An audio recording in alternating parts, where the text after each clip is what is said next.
As technology is developed to enhance human life, it also has the potential to cause damage. There's a dark side and a light side, if you like, to technology.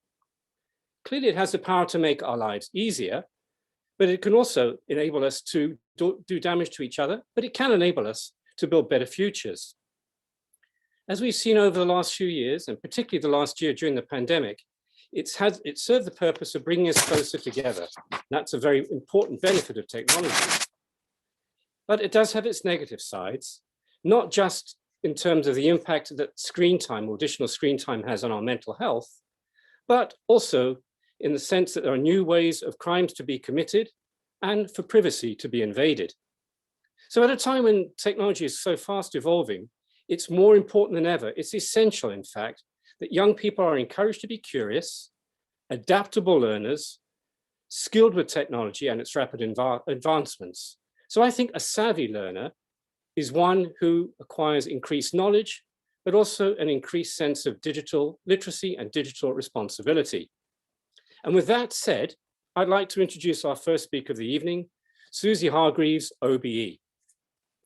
Susie is the CEO of the not-for-profit Internet Watch Foundation, IWF, and has been for over 9 years, working to achieve the IWF's mission to eliminate child sexual abuse imagery online. Susie is a director of the UK Safer Internet Centre and is also a member of the NCA CEOP Command Strategic Governance Group. She is an executive board member of the UK Council for Internet Safety, UK CIS, and was a founding member of We Protect Global Alliance International Advisory Board, and is currently a steering member of the We Protect Global Threat Assessment.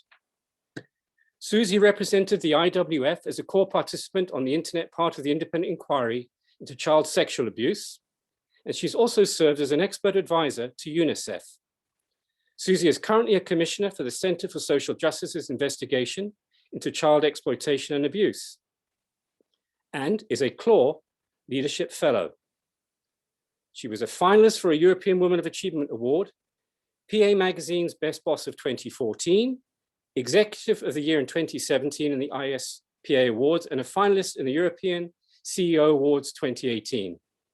Susie was awarded an OBE in the Queen's Birthday Honours in 2016 for services to child online safety. Prior to joining IWF, Susie worked in the charity sector for more than 25 years in a range of senior positions. Following Susie's talk, there will be a Q&A session, and following that, I will introduce our second speaker for the evening, Ryan Hartman. And with that, Susie, over to you. Thank you. Thank you very much, Jeremy. I'm absolutely delighted to be here, and that's an amazing introduction. Thank you. My name is Susie Hargreaves, and I'm going to talk to you about being tech savvy on the internet. I'm going to do a presentation, so I'm just going to share my screen, and hopefully this will all work perfectly. Let's have a look. Let's see where we are. Just get to my. Can you see my screen? I just can't get to my to play the actual video. Let's just see. Apologies here. My toolbar is hiding my abilities. Let me just go down a bit to actually show my presentation. We can see your screen. I know, I just can't get to the top to play presentation. Let's see. It's very strange. Apologies for that. You've got my, oh, hang on, we're good. We're good. Okay, sorry, I had a bit of a, there we go. Always happens. There we go. Are you all right? Can you all see that? Yep. Can I just check? You can just see the presentation now? Yep. Okay, great. And you can't see the notes on the side. You can just see the presentation. Yep. Okay, I'll crack on. Apologies for that, everyone. So I'm going to talk to you about keeping safe online. That's my passion. And I'm going to talk to you about the importance of understanding how to use the internet. And I'm also going to be talking to you about some of the darker sides of the internet. But I want to start by talking about the wonderful side of the internet, because I work in some of the very worst corners of the internet, but the internet is a truly wonderful enabling tool. And without the internet, we would have been lost over the last year. You know, it's because of the internet that we've been able to connect socially. We've had our entertainment, we've had our education, and it's kept us connected globally, not just in families, with friends across the world. It's been absolutely fantastic.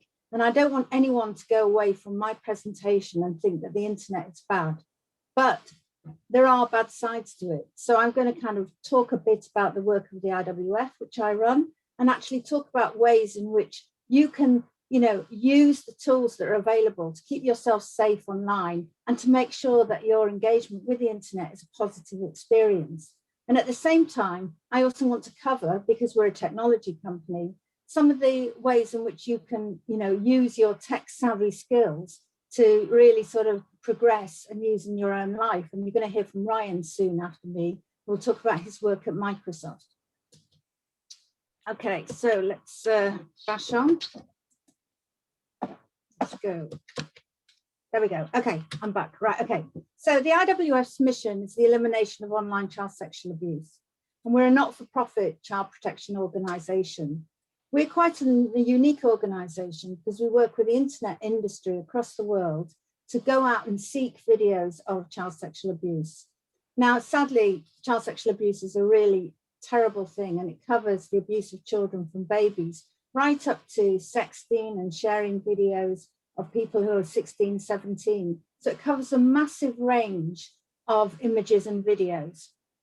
And we offer people a secure and anonymous place to report this content, and then we will work on people's behalf to get that removed. We're independent of government and law enforcement. We work very, very closely with both. And we're funded by the internet industry. And we're also a third of the the UK Safer Internet Centre, which I'll talk about. And those are some of the partners we work with on the right. Let me tell you a bit about the Safer Internet Centre, because it's really important to know how to keep yourself safe online. So the Safer Internet Centre is a partnership of 3 organisations. There's ChildNet International, who provide awareness raising in schools and advice to parents and young people. There's the IWF, which I run, which is the hotline for reporting child sexual abuse. And then the Southwest Grid for Learning, who provide a helpline for professionals and also awareness raising in schools and guides and resources for you to keep yourself safe online. So whenever you get sort of worried, or if parents are listening, if you ever get worried about how to use the internet or what children are doing online, then you've lots of places you can go for resources to actually get some help to understand it better. Now, we are funded by the internet industry, and we have 160 companies who fund us, and they're some of the biggest companies in the world. And when it comes to internet safety and being safe online, you can't do that without working with the industry. So we're really proud to work very closely with them. I mean, you will hear lots of stories about how Facebook and other platforms aren't safe to be on. And you'll also hear the downside, but often what you don't hear is the amazing work that some of these industry members do. And we work really closely with the industry because they have a responsibility to ensure that their platforms are safe to use and they're secure. So they have the latest technology to use, which they share with us, which enables us to fight the problem. Now, that doesn't mean that the industry gets off scot-free and that there isn't a lot more that industry can do, but actually they do an awful lot more than people realize. And I'm really glad Ryan's on here today, because Microsoft is very much at the forefront of child protection and keeping people safe online. For example, Microsoft invented a program called PhotoDNA, which we use, which gives us the ability to apply a digital fingerprint to known images of child sexual abuse, which we can then go out and find many thousands of duplicates around the world. And that's a tool that they developed and they make free to anyone working in the space. And when it comes to our work, the industry will all get together and they'll all work together and find technical solutions. So we're able to access their engineers and work really closely with them. And the potential is endless. So these are great careers, obviously working with these companies, but also these are companies who really actually do care about what's on their platforms. and they really want to make sure they do everything they can to keep people safe online. I'm just going to tell you a little bit. I'm not going to stress and go on about statistics a bit too much, but actually what we deal with is a really big problem. And unfortunately, it's got bigger every single year. And as more and more people get access to the internet across the world, we have more people using different ways of accessing the internet, new platforms. For example, the IWF was founded 25 years ago. I joined about 10 years ago. Now, when we started, there was no Google, there was no Facebook, there was no Twitter. In fact, there was no TikTok until a few years ago. So, you know, really what we have to do is make sure that we keep pace with the changing nature of technology and the new apps and platforms that are coming online all the time. And this is exciting, and it's exciting for all of you because you get to use all these new tools, new ways to connect. But the downside is we also get more ways of sharing illegal material. And we have seen a massive rise in the increase in illegal material. So last year in 2020, we processed just under 300,000 reports from the public and from the work we do proactively searching the internet. And that was a 15% increase on the year before. And really shockingly, we actually removed 153,000 web pages of child sexual abuse. And as each web page could have 1 or 100 even thousands of images, this equates to millions of images. Now, the bit I want to focus on with you is the increase we've seen in self-generated images of child sexual abuse. We saw 68,000 web pages that we removed last year. And this is actually a really worrying trend and statistic. And it has in fact increased in lockdown. And what child sexual abuse, self-generated content is, it's consensual sharing between peers as part of age-appropriate relationships. So it might be people in their teens who have shared images and then they've made their way onto the internet. Or it could even be children being groomed and exploited online. Unbeknownst to them, someone has recorded that and then sharing it on child sexual abuse websites. And we're seeing a huge increase in that. And the majority of the content that we see is children in their bedrooms in domestic settings when they're on their own. They've got a tablet, they've got a laptop, they've got an internet connection, and they're looking at the reading instructions or listening to someone, and they're being encouraged into doing things. And we want to get a message across to children, to parents, to carers, to find ways to make sure you keep yourself safe online. So what we discovered in COVID was there was a big increase in the rise of child sexual abuse because people were online for so much longer. So we had people online all day because you need to be online because of education, awareness, connectivity, but at the same time perpetrators were online as well. So this created a perfect storm where children could be preyed upon. So we're about to launch a national campaign targeting children on the one hand, and then parents and carers on the other hand, to find ways to help you to keep yourself safe online. And what's really important is that you start talking to your children, and that children also know how to keep themselves safe online and understand what they're doing online. And you as a parent or as a carer know what's age appropriate for your child in terms of what you talk to them about, but they need appropriate supervision. Because we see so many children in homes where clearly the parents think they're safe, but because they're upstairs in the bedroom, and actually they just have no idea what they're doing online. But we don't want people to panic because the world is a scary place at the moment. So there's lots and lots of help out there. And for you as a tech savvy young person, if you're watching this, you need to find ways to ensure that you keep yourself safe online. So you need to understand what behavior is okay and what isn't. You're much older, so you just really need to take control and empower yourself to ensure that you keep yourself safe online and you don't do anything that you feel uncomfortable with. And if you have done anything that you felt uncomfortable with, you're not to be blamed for it because it's not your fault. And actually, you know, people need to be supported if something has happened or images have been shared. And what we say to people is just start making sure you talk to your children and have a really simple way of going about this. We have a sort of acronym talk to tell you to talk to your children, understand what they're doing online, listen to their concerns, don't blame them, agree what the ground rules are for you and your family so that everyone can go online really positively and safely. Learn about all the apps. All the apps have safety information. Microsoft, great example, fantastic safety resources. All the big apps do. There are resources available out there on ChildNet, Parent Zone, Internet Matters. Do what you can to keep yourself safe online. And then for parents and carers, know how to use the apps and platforms. Don't be freaked out by them. Just find out, how do I make sure I've got safety settings on? Do this with your children. If your children are older, obviously that's not going to be the appropriate thing to do, but make sure that you actually engage in the process, and it's never too late to start. Now, if you're an older child, and if you're an older teenager, young adult, it may be that you've actually shared an image, or an image is out there of you and you're really worried about it. And we've been working over the last year with the NSPCC and the police, and we've come up with a world's first scheme, which enables you to self-refer suspected images of yourself, which we will then assess and do everything we can to remove without any fear that you will be reprimanded or held to account for this. So we wanted to provide a really safe environment for people who may be worried that there were some images of them out there, so that we could help you and get those removed. Because the last thing we want is for people to carry that with them for the rest of their lives.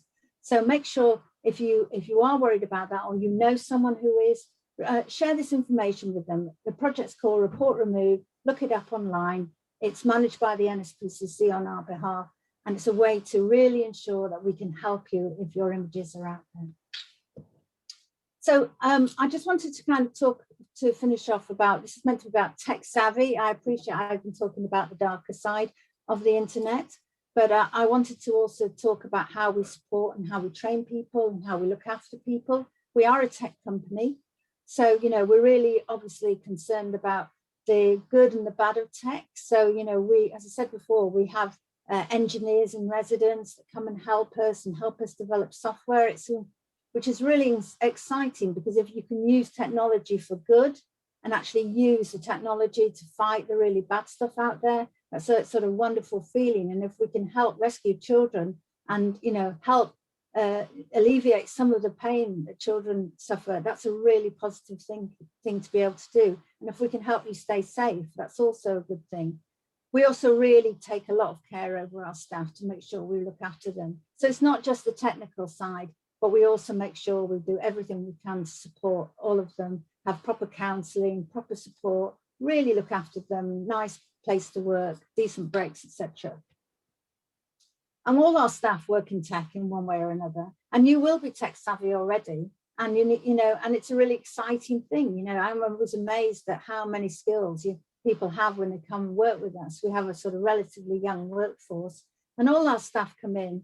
And we do give ongoing training. So the people who work in the hotline, our analysts, their training actually lasts 6 months. And we're really interested when they come in, they just need basic data processing, tech skills, but we also train them up and we ensure that they are resilient and they can manage the areas of work. We also have a tech team. We have software developers, systems experts, and we run innovation projects, which is incredibly exciting. Because whilst we're dealing with a really difficult subject, again, if we can come up with a technical solution to help fight the problem, that makes everybody really excited about what we're trying to do.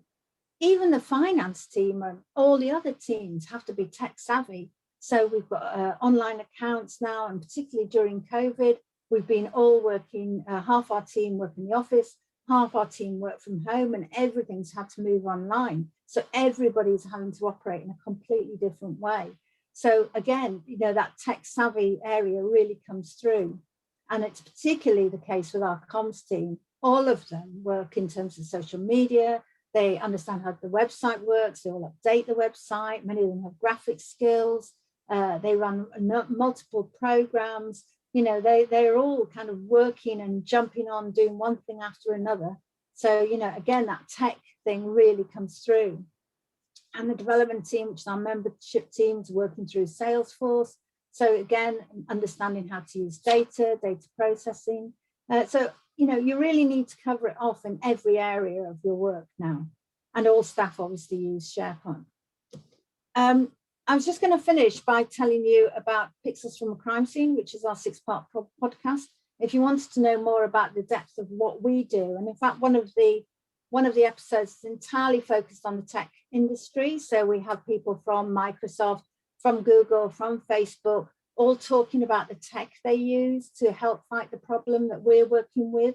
So, you know, there are various episodes, but one is very much focused on the industry and tech solutions and working together.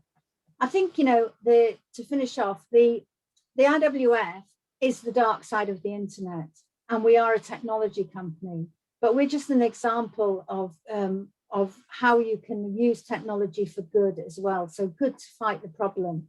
And the companies we work with, they're huge, massive international companies. They're all as committed to finding software and using innovation to tackle the bad stuff, as well as providing ways to improve the quality of your experience on their platforms. So it's a really exciting time. It's very fast, very fluid. Everybody's changing every day. If you're up for it, you know, you have to work at that speed and be open to change. But it's a wonderful time to come into the workplace and, you know, to sort of engage with technology. And I'd really like to see more women out there as well. We've got about 50-50 staff in terms of men and women, but there are so few women working in the tech industry. So let's see more women out there as well. Thank you.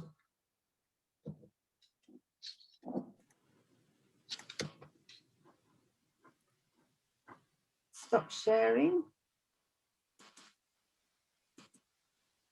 There we go.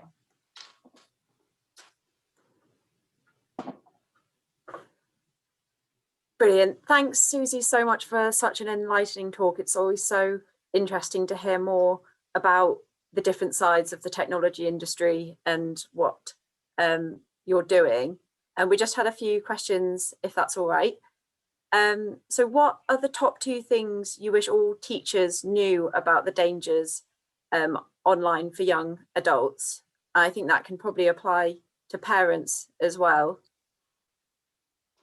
Thank you. That's a really good question. So, the first thing I would always say is age-appropriate discussion. So honesty with whether you're a parent or a teacher or a carer, honesty is really important. And it's never too early to start a conversation, but the level at which you pitch that conversation is key. And you know what level your pupils can cope with. But actually, you have as much responsibility to ensure that children understand the dangers online as understand the positives as well. And there are ways to present the dangers online in a way that they know they can keep themselves safe and supported. So, you know, have the conversation. That's the first thing. And the second thing is reach out for help, because actually there are loads of resources out there.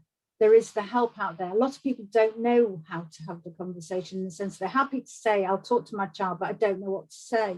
So actually take the help that's out there from the resources that are available, whether it's CEOP, Think You Know, Internet Matters, ChildNet International, loads of online safety information out there to help you. So don't be daunted by it and just reach out for help, because it's there. Thank you, that's really helpful.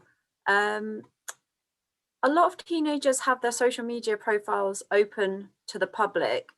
Would you advise talking to them as a parent to encourage making their profiles private, where people can't see the images they post?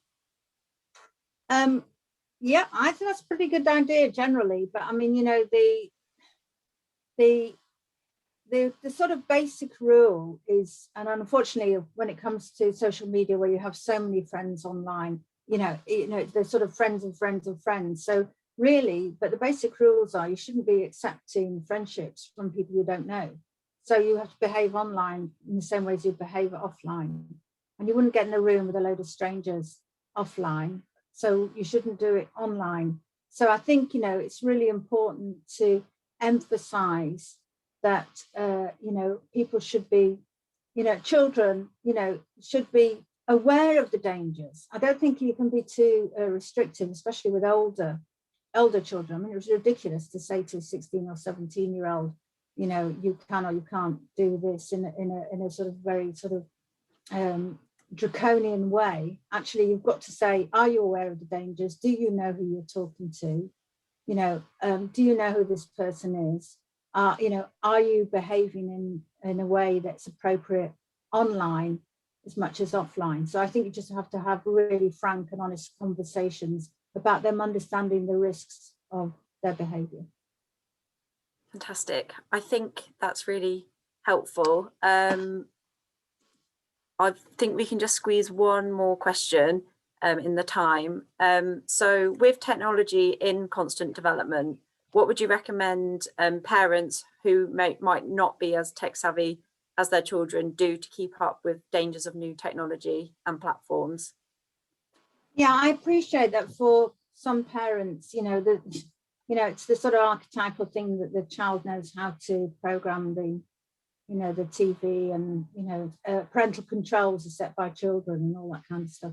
And actually, I get that, you know, I'm of a certain age where I realize that my children are much more tech savvy than me.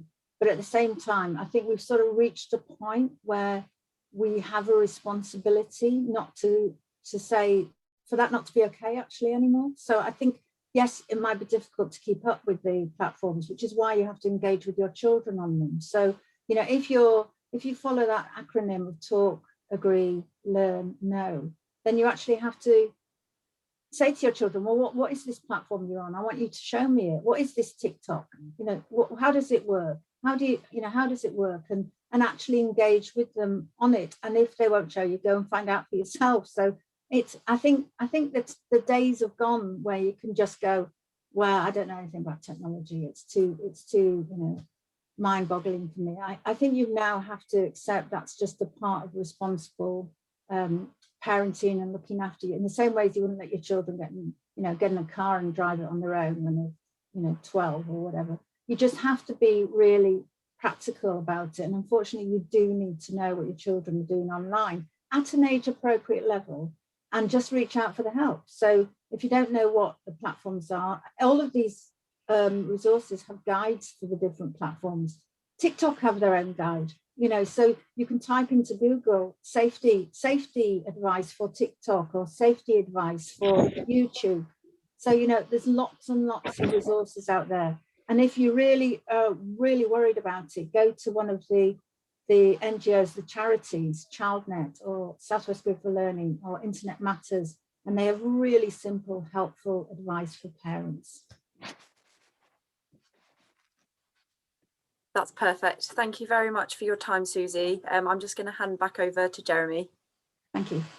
Thank you very much. Yeah, Susie, that was so enlightening.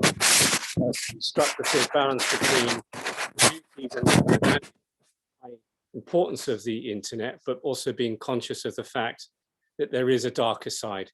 And I think that was a very important balance to strike for us. So thank you for doing that. It now gives me great pleasure to introduce Ryan Hartman.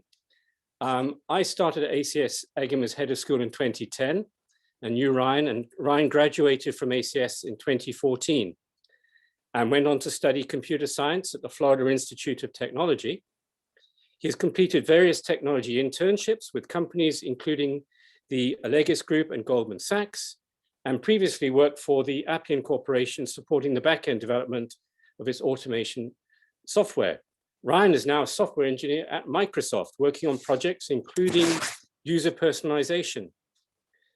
Beginning at university and now in his spare time, I'm not sure that he has much, but nevertheless, he's published or worked on a range of published research projects applying his tech skills to wider causes, such as from emoji and language use across different communities to health areas and how their delineation can be improved. Ryan's latest project focuses on advancing data on heart failure. Ryan's going to share with us how he uses technology daily in his work and life, and what skills he thinks students need to have to enter a tech-dominated world. Over to you, Mr. Hartman.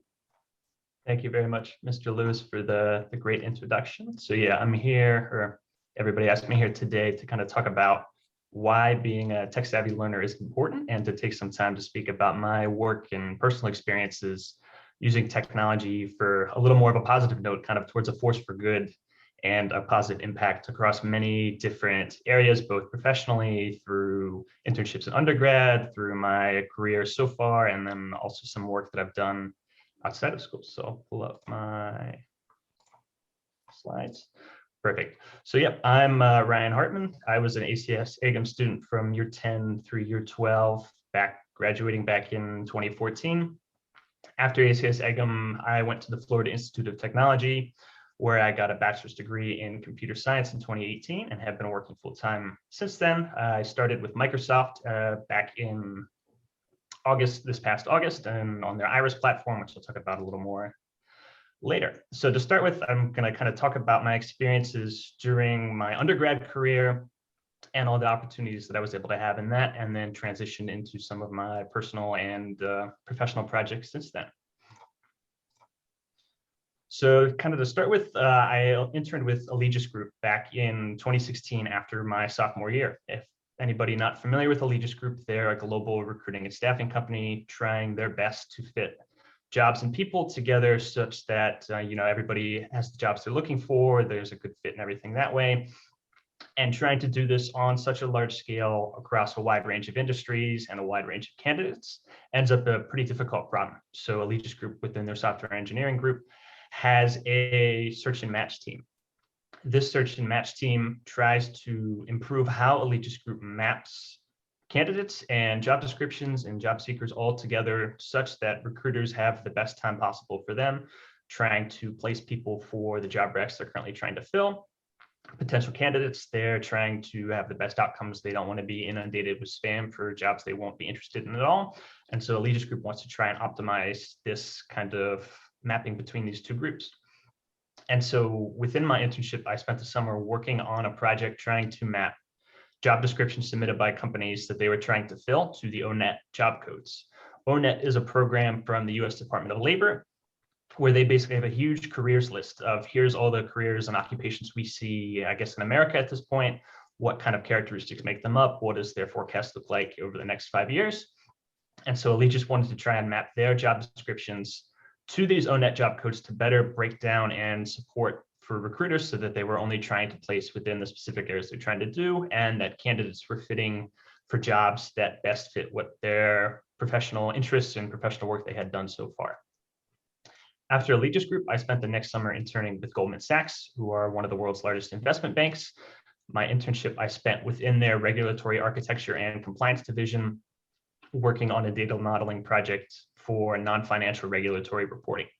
So we were working on a data transformation platform that would take all the raw data that all the Goldman traders and everybody would do, and they would make and try and transform it into the requirements that regulators would have, such that we make sure that Goldman, all these investment banks, everybody, they're following the rules that they're supposed to. But it's all well and good for Goldman to be able to put out a report and say, hey, we're following the regulations. You can see our numbers and everything right here. Occasionally, the regulators come in and they audit and they say, okay, we see your report. We see you say you're in compliance. But how do we know for sure these numbers are accurate and fit what we need you to do? And so Goldman developed an internal kind of programming language for better enable this data modeling. So we could start from all the way upstream where this data is getting created, and we could trickle all the way back down to the bottom of the report. And we could see step by step, they could see step by step how these data transformations happened and that everything was legal and in bounds with their reporting requirements and was intact with any regulation that they had to fulfill. Also, during my undergraduate career, I like to talk about my research experience because I think it's pretty unique and wasn't something that I was aware of before I got the chance to participate in it. So I was pretty aware that, research is a big thing for if you're going to go do a PhD or anything, but I didn't know how much it persisted for professors and things. That is a big part of why they can go get tenure and they need grants to keep their funding to bring in more PhD students. And so often they're pretty open to working with undergrad and other students to try and keep this work going. So I spent my junior and senior year working at the Biocomplex Lab at Florida Tech. It's ran by Dr. Ronaldo Menezes, which if anybody had been looking at the University of Exeter for their university, he currently runs, I think, this lab out of there now, and there's the head of their computer science department. But within the biocomplex lab, we focused on two main groups of computing. We looked at biologically inspired computing. So how can we look at nature and biology to try and inform how we solve problems, whether it's taking a look at how do ants tend to find the shortest path between anthills and their food sources, and how do those paths change, to what kind of rules govern how birds flock together, and how neural networks and things mimic how we kind of process things within the brain. And then on the other side of the spectrum within the lab, we looked at complex networks, which is the study of network science, and kind of like we were analyzing like social networks. So we could take a look at Facebook data. You can see human mobility networks for travel and movement around the world. We have epidemiological networks for how does a virus spread within a community, across globally even. And so my work within the research group focused mainly in the complex network space. And in particular, I looked at community detection, which is the problem of, given these networks, how do we know what nodes kind of group together? So if we look at the picture, we can see the orange ones, they're all pretty grouped together. There's the green ones, there's the purple ones. But how do we write algorithms to solve this problem? And given many of these algorithms, how do we know which ones are good and which ones are bad and what should be used? And so this relayed into my first publication with the lab, where we looked into trying to evaluate these community detection algorithms. So I got started with the lab and with this project, but I took a course with Dr. Menezes with the goal of, basically the class was, hey, just go write a research paper. And if it's of a certain standard and it looks promising, you can work with some of my PhD students and we can see if we can get you a publication. So I saw this idea of community detection. I was like, oh, that's pretty interesting. How do we evaluate that? And so I proposed a technique for taking Reddit, which is like a social network, and we can create a user interaction network to see how people on Reddit talk to each other and interact with each other and comment with each other. Reddit has an interesting characteristic that it's inherently broken up into little individual communities, which then gives a ground truth to this community detection that we're trying to do. So we proposed a technique for constructing these networks from Reddit. We then proposed a new metric we called rank stability to look at these communities found and evaluate, how similar are all these users in this community commenting on the same things. And then we were able to make an argument for why more care needed to be done for community detection algorithm selection across all of these domains that it's used in currently, and show the different performances in terms of recovering ground truth data across them. This led into the next publication that I had with my lab during my senior year, where we took a similar idea and we looked at emoji uses on Twitter. So we have a bunch of thematic Twitter data sets covering from the Olympics back in 2016 to the presidential election, to the Women's World Cup, to just random tweets. And we looked at how emojis co-occurred and were kind of next to each other within tweets. And we could create a network of how the kind of emojis were used in sequence with each other, which we could then apply community detection on and see the properties of across these different themes.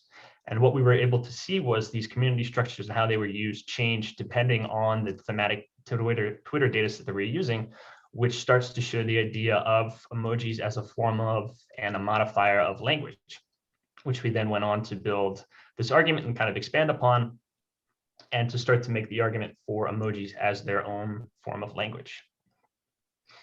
So at this point, it kind of wraps up, my undergrad career. I had 4 years in undergrad, 2014 through 2018.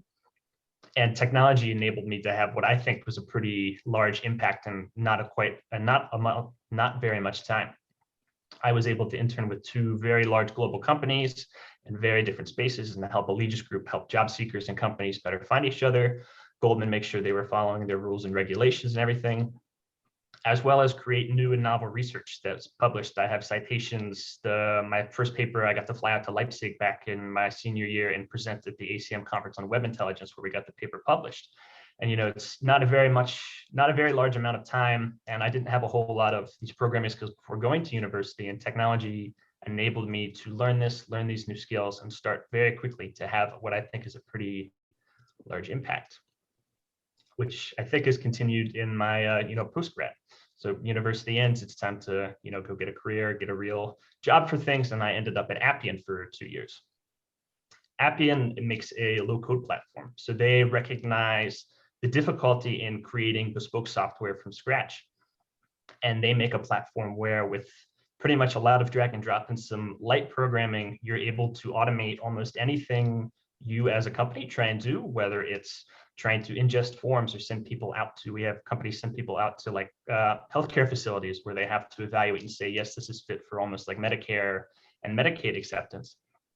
And their goal is to take these human people processes and digitize and automate them and help companies transition into the 21st century. Within Appian, I worked on their engine reliability team, where we made the main component that kind of made Appian tick. We were responsible for the creation, the maintenance, the improvement of. And so most of my work, given such a central component, was trying to make it as quick and as reliable and as resilient as possible. And then before I left this past August, we were working on a total redesign and re-implementation to try and modernize and bring up to newer technologies and fix some design decisions that weren't the best in retrospect.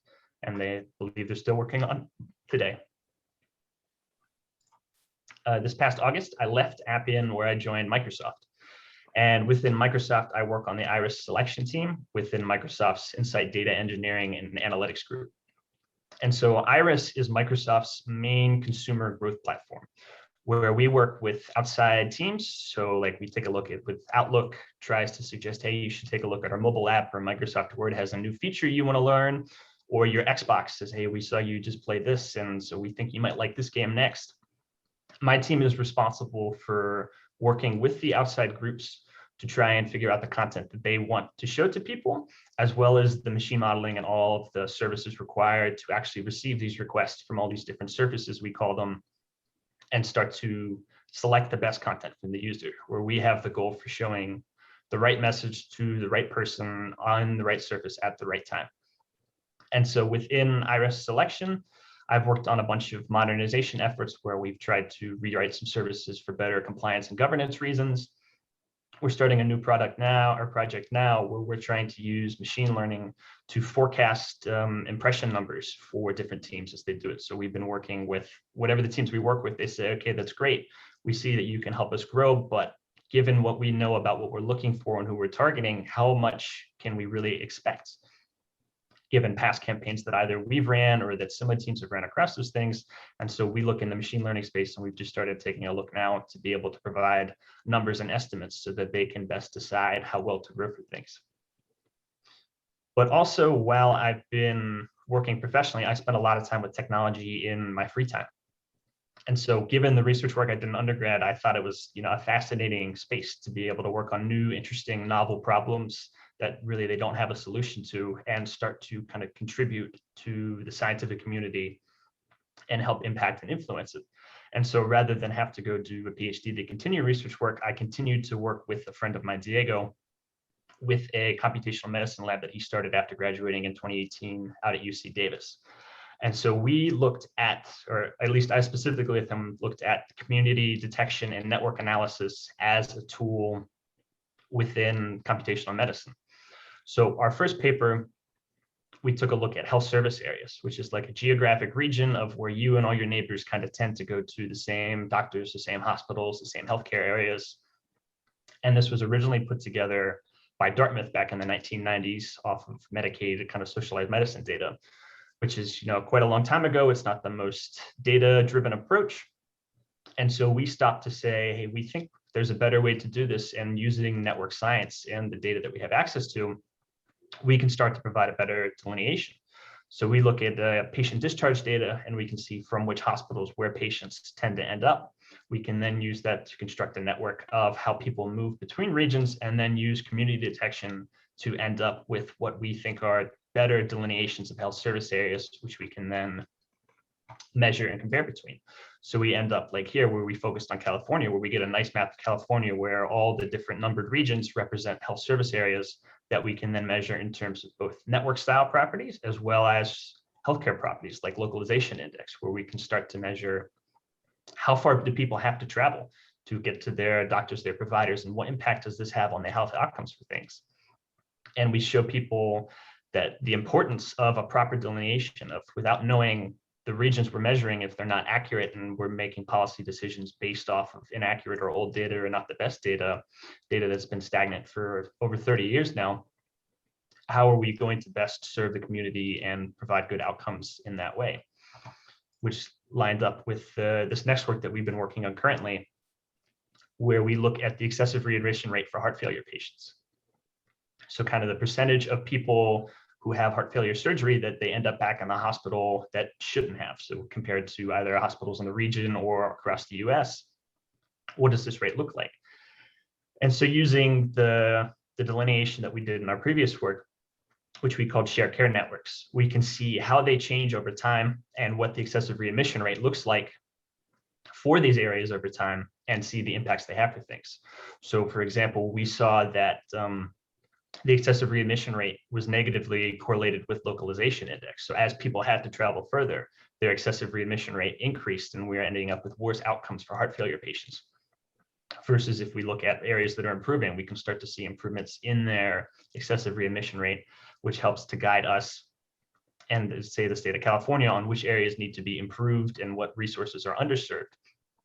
We're able to take this and we're able to look at demographic data, socioeconomic data, and we're able to point at and say the only significant covariate we receive is the population of African-American residents was related to a higher excessive readmission rate. And are those areas being underserved, and what can we do to better improve the outcomes for all of these heart failure patients? And so kind of to wrap up, I just wanted to conclude with, you can probably guess, technology is a pretty big passion of mine. I like that it gives me the tools to basically learn or try anything that it is that I want, whether it's some new kind of programming language that people are trying to roll out online, to I've been working on service for friends of mine that we wanted to kind of cut down on Twitter usage so we can get tweets emailed to us in a newsletter weekly, to looking at heart failure data and how can we improve the outcome of heart failure patients. And even we've been looking at some epidemiological data and improving what we think is an improvement on some of the epidemiological models, taking network science into account. I like that technology, you're able to work in basically any field you are interested in. I've worked in recruiting, I've worked in technology, I've worked in financial industries. I have friends at NASA and GPL trying to send things into space. It's whatever it is, the world is your oyster to work in technology. But also, it's like Susie was talking about, it's impossible to work and kind of be productive now without technology. You're either producing or consuming the software and the resources in some way or another. And so by having a good idea of what all is out there, it helps you improve in your career and day-to-day life. People often like to ask me, what is the right way to get started and what's the best way to be set up for success, either in terms of technology career or, hey, I just want to learn programming and what's the best that way. And I sort of have a cop-out answer of, I don't think there is a best way, in the same sense that I don't think there is a worst way.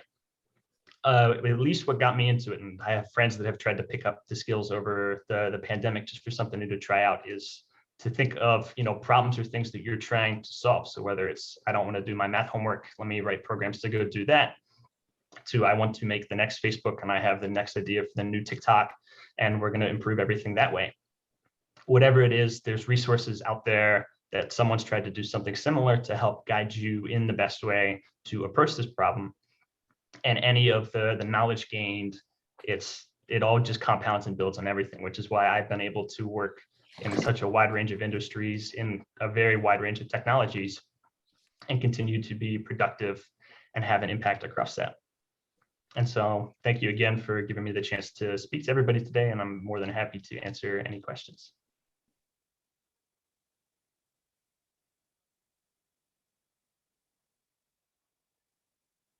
Thank you, Ryan, very much. And over to you, Deborah.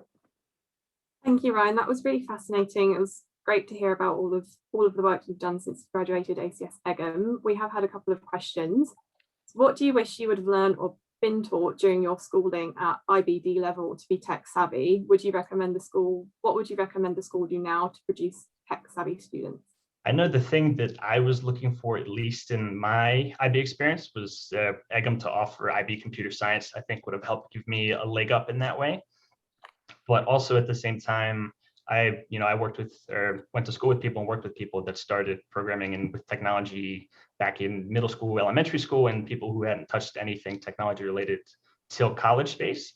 So it's nice to have the resources and to begin to prepare and have an idea of what's out there during the IB. And I think IB computer science usually ends up pretty nicely that way, in terms of if you're interested in the programming sphere of things. But otherwise, I think it all works pretty well.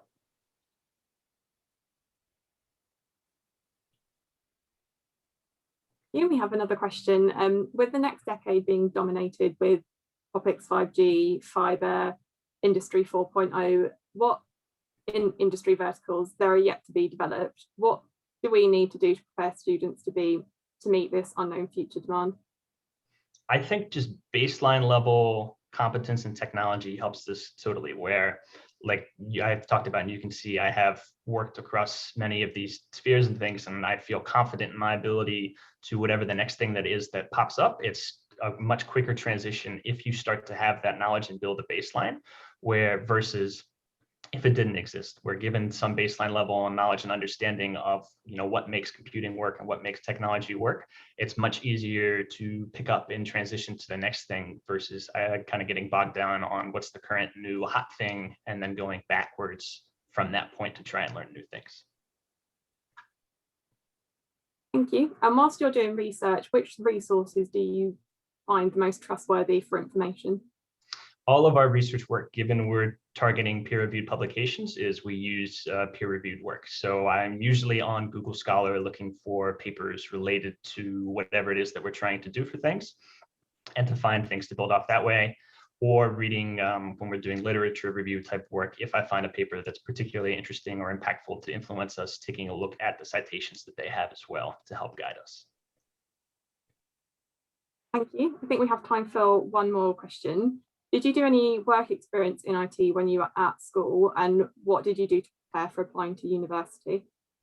I did some minimal IT experience in terms of working with computers and things, where occasionally in my dad's work, I would go help them kind of put stuff together if they're moving things around, and just personal projects and things. And in terms of applying to university, I didn't really do anything in particular. I just took a look at, hey, what are the kind of the schools that have a technology focus and that fit with what I'm trying to do in university, and had a short list of them that I applied to and then ended up at FIT. That's great. Thank you so much, Ryan. I'll just pass back over to Jeremy. Thank you very much again, Ryan. I've been given the, I think it's a dubious honor actually, of the closing remarks, and dubious because there's so much that I want to say, and obviously limited amount of time to say it. Two incredibly inspiring speakers coming from different perspectives, but actually arriving almost at the same conclusion. And I think the same conclusion being that technology is a force for good, but it has the potential to get out of hand, and therefore we have a responsibility to harness it to make sure that it doesn't. And just a couple of things that struck me, that what Susie was talking about, how the internet is an enabling tool, but on the other hand, we've seen an increase in self-generated self-images during this time of pandemic. So that obviously is something to be very concerned about. I think another message that comes across very strongly in what Susie was saying, and it's something we believe very strongly at our school, is that you talk to the students and you talk to them in an age-appropriate way, because it's better that you open that dialogue in an age-appropriate way. So there is an honest dialogue and an opportunity to find out what kids might be exposed to, so you can help educate them away from that or steer them away from that. And the fact we have very rigorous child protection policies and safeguarding policies, and we monitor on a daily basis inappropriate usage of the internet, obviously gives us that reassurance that we're doing the right thing, but it doesn't mean we're going to be complacent, because we're not.